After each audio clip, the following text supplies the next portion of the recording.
So it can feel as if there's uncertainty all around us.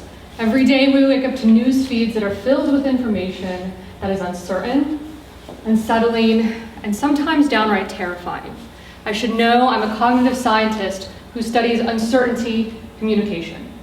And unfortunately, for the vast majority of the public, reasoning with uncertain information is very challenging, which is illustrated by the recent confusion associated with Hurricane Dorian's path. As many of you might remember, earlier this month, September in 2019, as Dorian was affecting the Bahamas, projected to go to Florida and the East Coast, President Donald Trump tweeted some confusing tweets about the path of the storm. Now, unfortunately, the misunderstandings that Trump came to about Hurricane Dorian's path are not unique to Trump.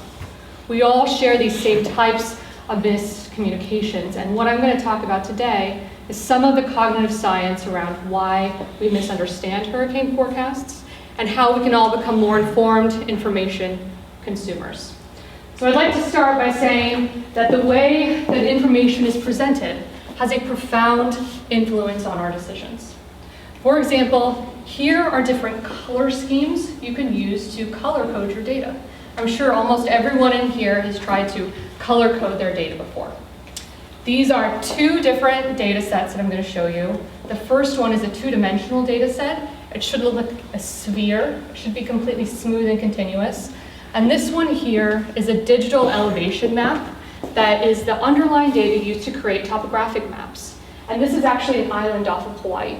Okay? And both of these are shown to you in grayscale, with black being the lower values and white being the higher values. We take these two underlying data sets and we apply a rainbow color map to them. They look like this. Okay? I'm going to toggle back and forth, and I want you to think about the differences as I'm toggling back and forth.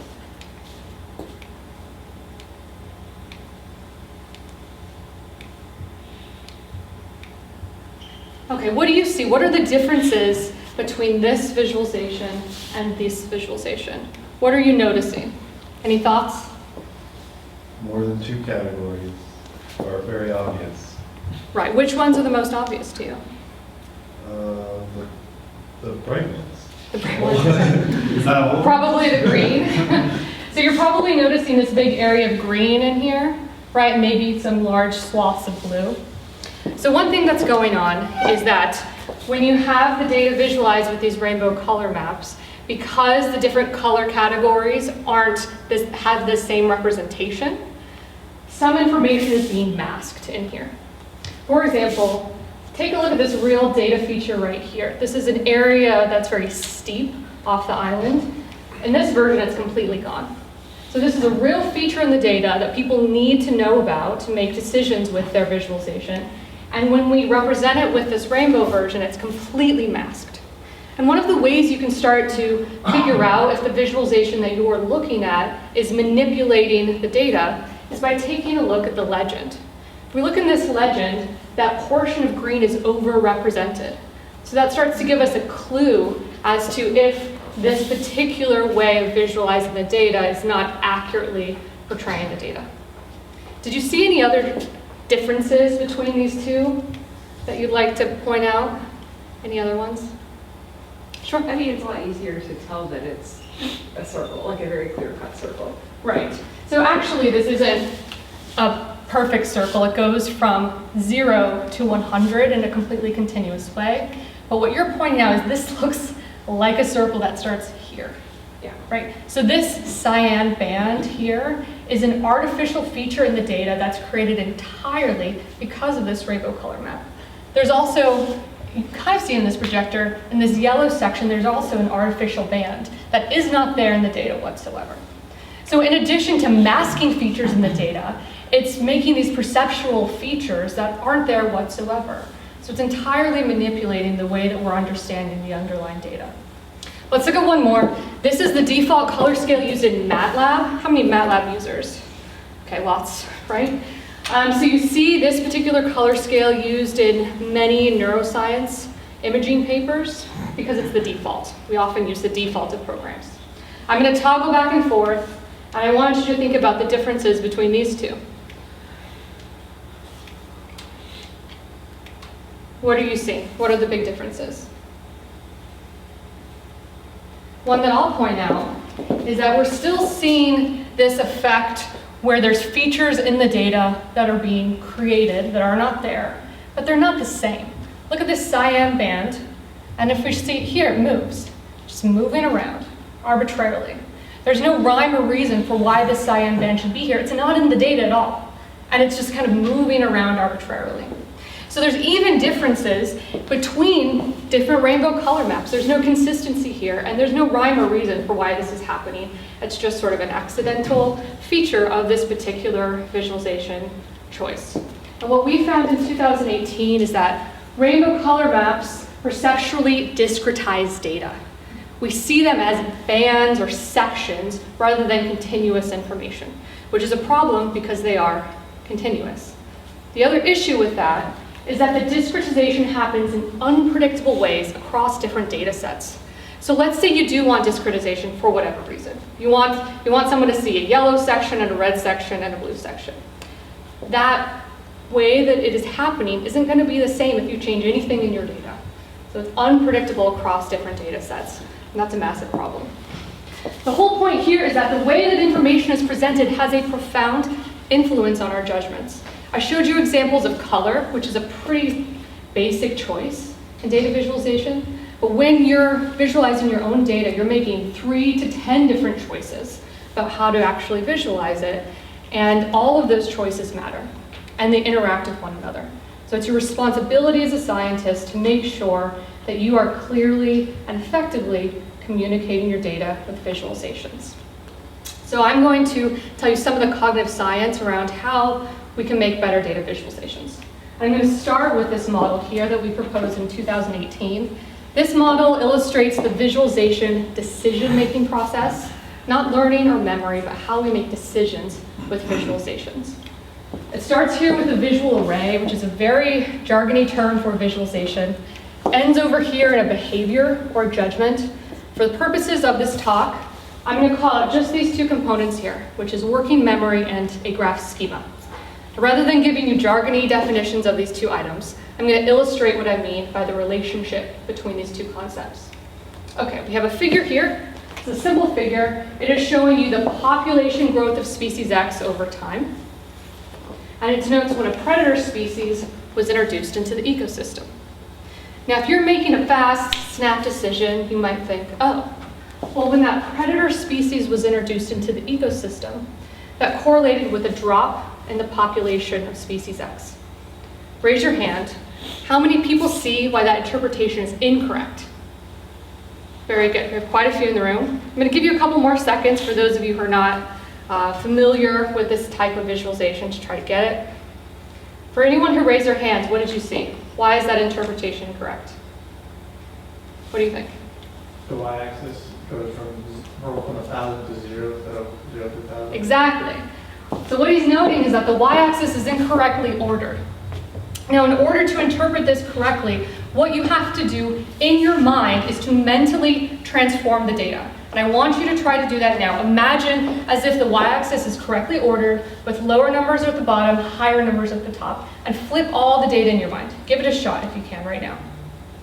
Okay, if you can do it, it looks like this. And then you would notice when the predator species was introduced, that correlated with the rise in the population of species X. And you might be thinking, this is a ridiculous visualization. No one would ever visualize their data this way. Oh, yes, they do. Here is a figure that is illustrating gun deaths in Florida, and when in 2005, Florida enacted the Stand Your Ground law. This was a real figure produced by a woman who works at Reuters that was released to the general public. Why did she visualize her data this way? What was she trying to make you think?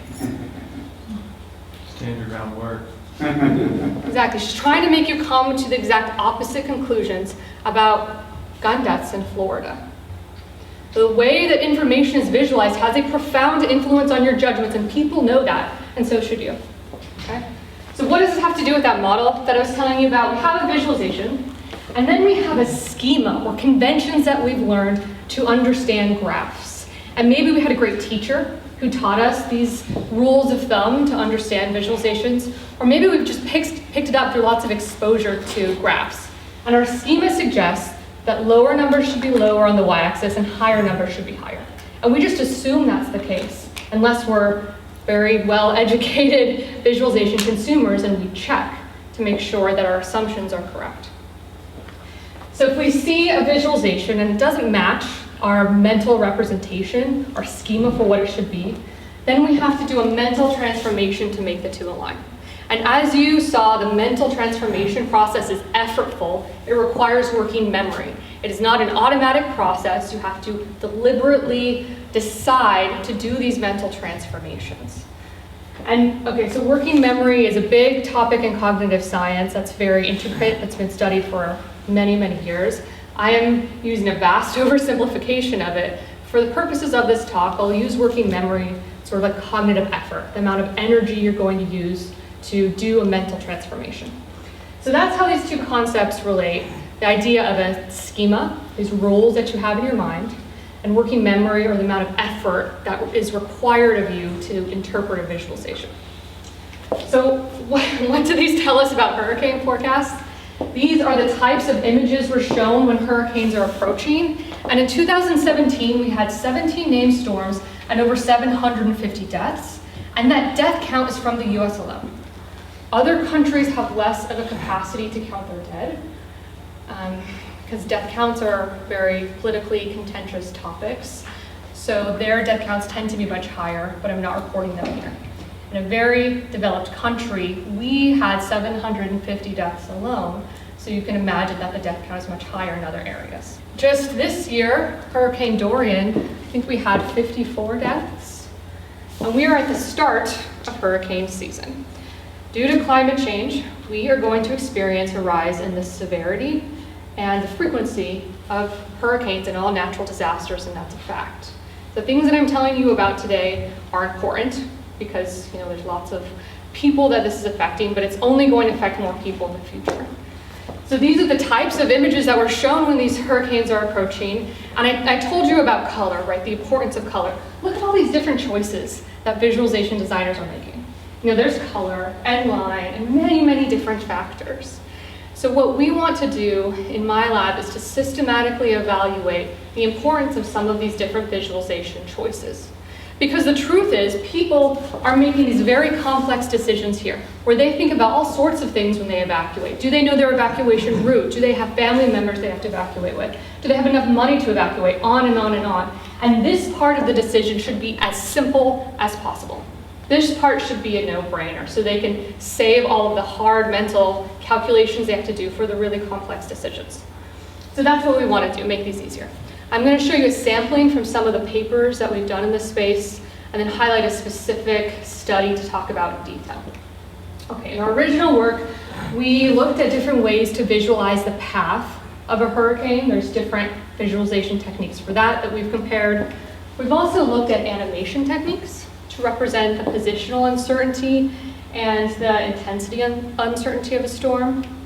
Here we've looked at different tasks that people do with hurricane forecasts. This is probably my favorite paper from last year, where my collaborators came up with a new technique to make these paths. You might have heard in the news these lines, these hurricane path lines called spaghetti plots. They tend to be called that because they look, sometimes when they're poorly designed, look like a mess of spaghetti. My collaborators came up with this really cool new technique to reconstruct the paths so the lines are spread out nicely, and it sort of more fully represents the distribution. When you go from this to this, that gives you the ability to do some interesting things, like make the lines thicker, so we can put color on the lines to indicate the intensity of the storm, and now it's a cleaner visualization, so we can even put the size of the storm on there too. Really cool technique. I highly encourage you to take a look at it. And this process is not specific to hurricane forecasts. If you have any type of probabilistic estimate in which you're sampling from forecast data, you can do a similar type of reconstruction procedure to more accurately represent your distribution of information. In our most recent work in JP Applied, we've looked at how the number of different lines that you represent influence what people think about the visualization. For the purposes of this talk, let's start here. This is the current method used by the National Hurricane Center. It's called the cone of uncertainty, and it's been used since the late 70s. Can you think of another technology that we've used since the 70s? You know, bell-bottom pants are out, 8-track tapes are out, we're still using this cone of uncertainty. So it's based on a pseudo-normal distribution of information that they calculate from 5-year historical hurricane data, and they predict the mean path of the storm. That's what that center line is. And then they plot this confidence interval around that mean path, which is a 66% confidence envelope around the mean path. And it's intended to show you the general trajectory that the storm will take. Now, when we do experiments with these visualizations, what we like to do is to have people do behavioral measures rather than probabilistic judgments. People are very bad at reasoning with probability. Other researchers have demonstrated that in behavioral economics in very dramatic ways. So we try to avoid having them do a probabilistic judgment. For example, I've never asked you, what is the probability that this storm would hit Louisiana? If I were to be asking you that, I'd only be measuring your statistics training, okay?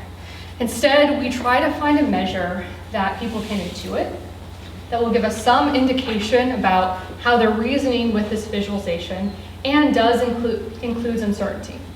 What we've done in the last 5 papers is to have people rate damage associated with this storm. We have a scale with 1, no damage, ranging to 7, severe damage. And then we show them a location on the map, and we tell them this is an offshore oil platform. We give them just a little bit of information about what that means. And then we have them estimate the damage that would incur to the offshore oil platform. Then we move around the location of the platform to systematically test properties of this visualization. So we compare individuals' damage ratings, in this case, to modified versions. In this version, we've made the edges of the cone blurry based on a Gaussian blur. And in another version, created by my collaborators, we're using what we call an ensemble display. An ensemble, like a group of things. And these are actually all based on the same underlying data. What you're seeing here is individual runs of our model, and these two are actually averaged over this space. So these are kind of like error bars. This is much like a scatter plot. All same underlying data, okay? But when we have people do damage ratings with these 2 cone versions, we find that people get higher damage ratings in these areas and less damage ratings out to the side. They see this as the danger zone and the safe zone, which is not how they're intended to be interpreted. When we have people do the damage ratings with this ensemble, they give higher damage ratings towards the central tendency of the storm and decreasing damage ratings off to the side. So this is indicative of them understanding the uncertainty in the storm's path. There's some way intuiting the uncertainty there, which is good. So we're finding a better technique than the cone of uncertainty, which is always good when you're iterating and developing. The other issue we find with these 2 cone versions is people think they represent the size of the storm growing over time. They don't represent any size information whatsoever. What they're intended to show is the uncertainty in the storm path growing over time. For example, I'm much more certain about a forecast for tomorrow than a forecast from 2 years from now. That's what you're seeing here, is we're more confident about where we think the path is here because it's close to when we made the prediction than in 72 hours from now. We're less certain. But why? Why are we seeing these errors with these 2 cone versions? And what we've proposed is that it has to do with that place in the model, the graph schema portion. We are showing people maps, and they're using their schema for maps. Completely reasonable thing to do, right? And the schema that we've developed for maps is that some place on the map there is a legend. And on the legend there is a scale. And in school you're taught you could even get your little ruler out and measure a point 2 locations on a map and be able to approximate the distance between those locations by making a calculation from the scale. And we've had that experience every time we've interacted with maps.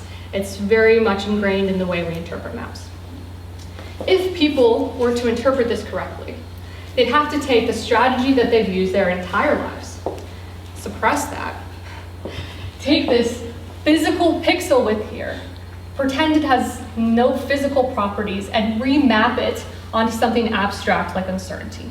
And that remapping process is effortful, like we all saw in our mind when we had to remap. And that process produces significant amounts of errors if people even know to do it. Lots of people won't even try to do the remapping. They have no idea they should. And then if they do, it's very error prone. So that's one issue with these two types of visualizations. The other one that I don't always talk about, but I'm excited to bring up because we have some folks with linguistic expertise in the room, is metaphors. So Barbara Tversky proposed that when we deal with visual spatial information, there's a variety of metaphors that are elicited from that. And in this case, there could be a containment metaphor. What she proposed is that when we see boundaries around visual information, it elicits this metaphor of containment, where things inside of the boundary have a different status than things outside of the boundary, right? Reasonable. We see a picture frame. The point of the picture frame is that the picture is different than the wall. We put fences around our property to say, this is my property, not yours. So here we have a boundary. And so it's reasonable that it evokes this metaphor where whatever's in the boundary has a different status than what's outside of the boundary, which would be fine, except for this boundary is arbitrary. 66% was just selected. There's no scientific reason why we should care about 66%. It could be 65% or 67% or 95% might be a little bit more reasonable. This percentile was just chosen, and the implications of that percentile was not known in the late 70s, right? So that's kind of what we're thinking about in terms of the cognitive science. Oftentimes I get the question, do you actually see these types of misconceptions in the real world? Oh, here is a tweet from our commander-in-chief. He says, in addition to Florida, South Carolina, North Carolina, Georgia, and Alabama will most likely be hit much harder than anticipated. Shortly thereafter, the National Weather Service tweeted out, Alabama will not see any impacts from #Dorian. Well, why in the world did our president come to this misunderstanding and think that Alabama would be affected? Are there any reasons that he might believe that that was the case? Assuming he wasn't just kind of recklessly making things up, we'll give him the benefit of the doubt and say there's probably a reason that he came to this misunderstanding. So let's try to figure out what that is. Okay, here's the forecast from September 1st, the day that he made that tweet. This is the cone of uncertainty. This is Alabama. And notice the cone of uncertainty is nowhere near Alabama. And again, it is incorrect to think safe zone or danger zone, safe zone. That's still the wrong interpretation. But even if you were using that incorrect interpretation, the cone of uncertainty is nowhere near Alabama. But my close Twitter friend, Alberto Cairo, which I highly recommend following on Twitter, very progressive researcher, he pointed out that also on September 1st, this is what the wind speed probability map looked like. This is not the track of the storm. What it's actually showing you, probably can't read this, but it says areas within the outermost black contour have at least a 5% chance of receiving winds of 39 miles an hour or more. So what this is actually showing you is that that very corner of Alabama has a 5% chance of increased wind speeds. 5%.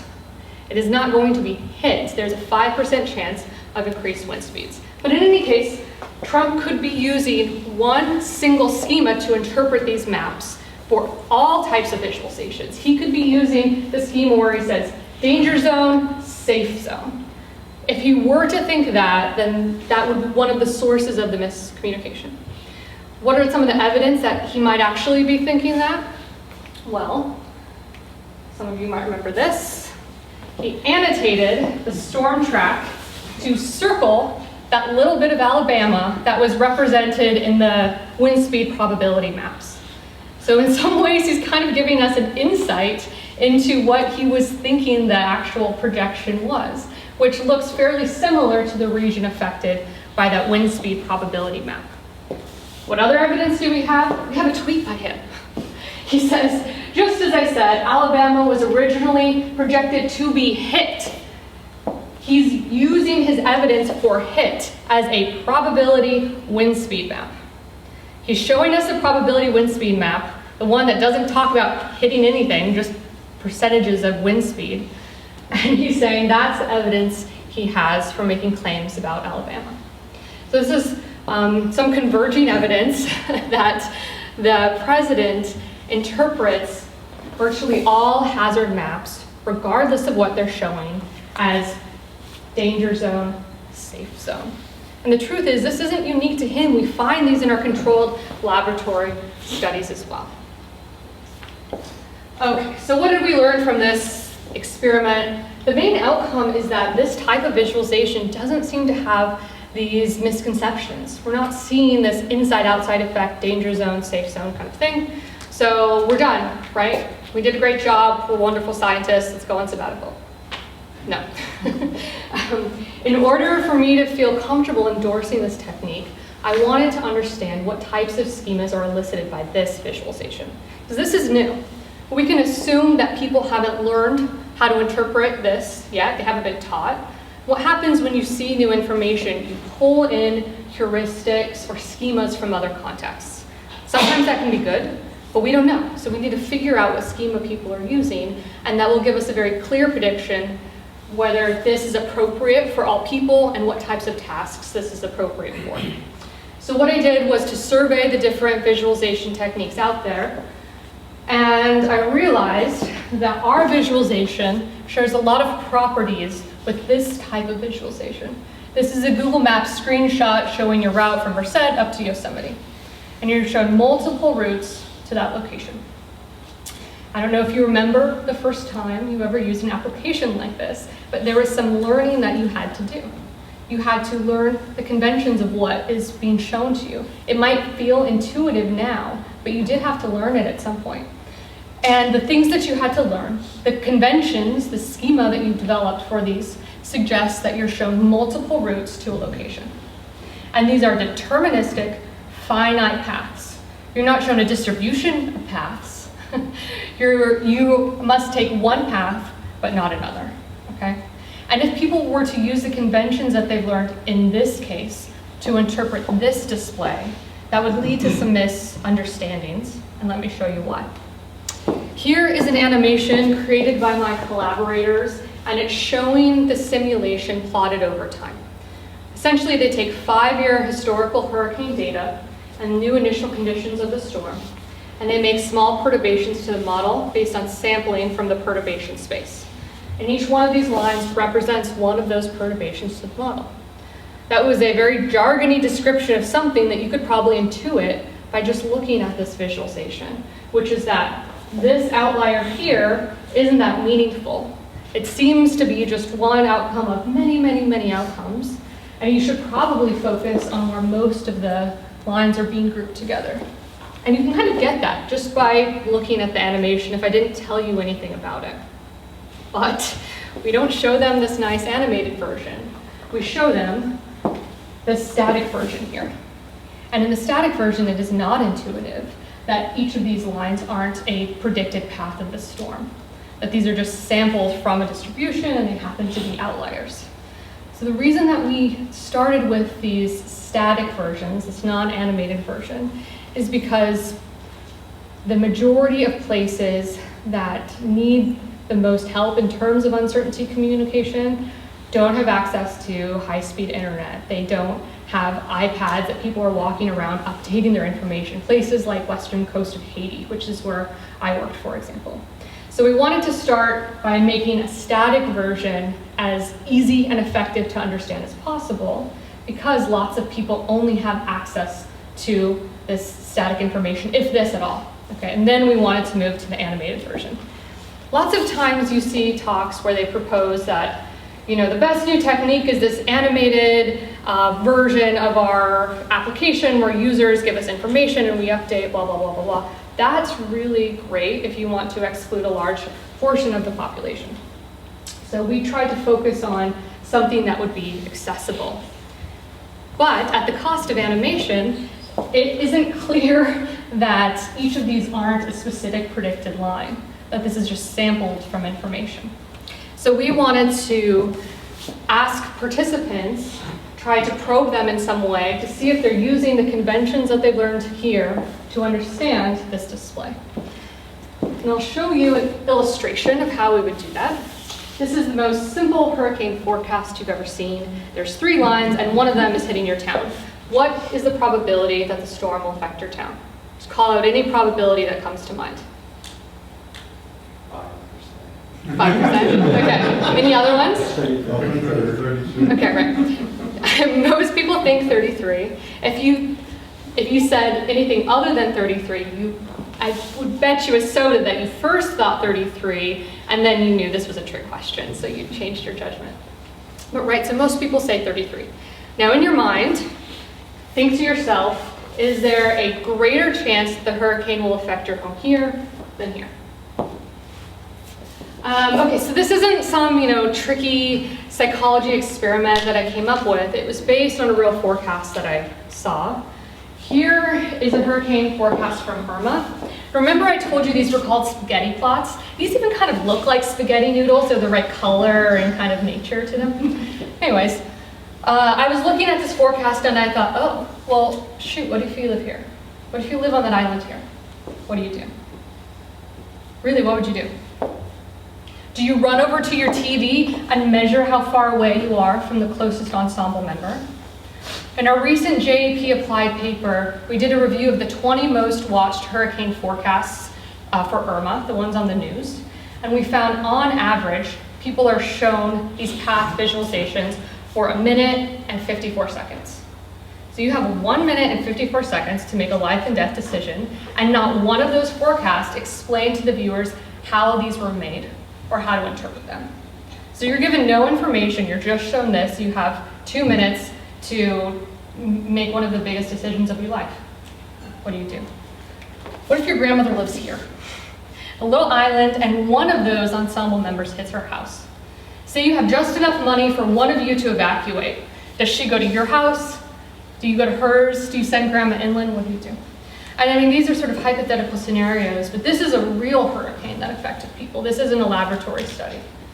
Okay, so we proposed a similar scenario to people in our lab. We showed a ensemble visualization with 2 locations, and we always had one of the locations directly hit by an ensemble member. And we asked, which location would receive the most damage, location A or B? Now, if people were to believe that areas closer to the center of this distribution should receive more damage, they would say B almost 100% of the time. And yes, we find people say B almost 100% of the time. But when we change the scenario, where the further location happens to be hit by one of the lines, further location from the central tendency of this distribution, what do people do? If they were to be using their same strategy, thinking that the closer location to the center would receive the most damage, they should say B 100% of the time. If they think that there is some true likelihood where this hurricane is going to follow this exact path and hit A, they'll say A some percentage of the time. People say A 36% of the time, people say B 64% of the time. Well, people are interpreting this as a list, a set of every single path that the hurricane will take, and it might take this path. They're not understanding it as a distribution or a sampling of information. So this gives us some indication that they're taking this type of schema and using it to interpret this visualization here. And this isn't unique to hurricane forecasts. We see this in other types of uncertainty research as well. Some of you might remember this New York Times election gauge. And when people first saw this from the New York Times, they thought that each one of those ticks back and forth was new information being fed into the model. They thought that it was maybe a new poll or maybe a candidate kissed a baby, something like that. The way that this was actually created was, I think, every 2 hours. It's either 2 hours or 24 hours. I forgot to look it up. But in any case, after some amount of time, they updated their model with all of the new information. The ticks back and forth aren't the model updating, they're sampled from a distribution. So they're trying to communicate the uncertainty with an animation. They're not giving you new information, which is actually very similar to what we're doing here. We're sampling from distributions of information to show you the range of uncertainty. We're not showing you every specific path that the hurricane will take. So very similar types of things going on here. And researchers have termed this a deterministic construal error, which is where you're presented with uncertain information, and instead of interpreting it as uncertain information, you're going to think about it deterministically. You're going to try to understand it as some type of concrete, defined information. Why? Because it's easier. It's easier than reasoning with uncertain information. There's an attribution error that's happening. You're swapping out something hard for something easy. So now what we want to do is try to improve the visualization in some way. This, again, is the wrong way to interpret this visualization, thinking that each one of those lines represents a real likelihood. So thinking a 33% chance here. So what do we do to improve this visualization? Now that we know that this is what people think, this is the miscommunication, the misunderstanding that they have, how do we use this information to change the visualization? Well, what we do is we simply add more lines. If they're going to come to the wrong conclusions, we'll still let them come to the wrong conclusions, but we'll tweak the visualization to capitalize on that bias and try to reduce the negative effects of that type of interpretation. That's one approach, and that's the work that we've most recently have in JEP applied. The other approach out there is to just train people how to understand these, and that's a reasonable approach as well. For me, I like to start first by making sure that information that we're giving to people is as easy to understand as possible and has the fewest amount of biases, and then going in and expecting people to get training and so forth. So this is always my favorite approach, is to try to improve the visualization before doing something like training. Do we see the same type of thing out there in the world? There's another tweet by President Trump. This was on September 4th. He tweets, "This was the originally projected path of the hurricane in its early stages. As you can see, almost all models predict it to go through Florida, also hitting Georgia and Alabama. I accept the fake news apologies." And this is the actual visualization created by this particular agency. Do you notice any differences from this one to this one? Contrast. Yes, exactly. This one has so much higher contrast, and it's much darker. Based on what I told you today, that people overreact when they see one of these lines hitting their point of interest, like Alabama. A way to magnify that effect is to up the contrast so you can see every single line hitting Alabama. So I don't know at what point this visualization was changed, who changed it, why it was changed, but this was what was produced by the visualization designers, and if you wanted people to overestimate the likelihood that Alabama would be hit, you would make the lines darker, okay? So, the other thing I want to point out is, to their credit, the people who made this also said, if anything on this graphic causes confusion, ignore the product entirely. So they are aware that this is a supplemental product to what is produced by the National Hurricane Center. And they've made it with that intention, really. The way that information is presented has a profound influence on our judgments. I showed a whole variety of examples where it is our jobs as information consumers to make sure that we are understanding the way that information is presented, being aware of all the different ways that visualizations can influence how we think and make decisions. Some of the items that I'd like you to pay attention to is always look at the legend, always check the labels to see if they're giving you some supplemental information about how to interpret it.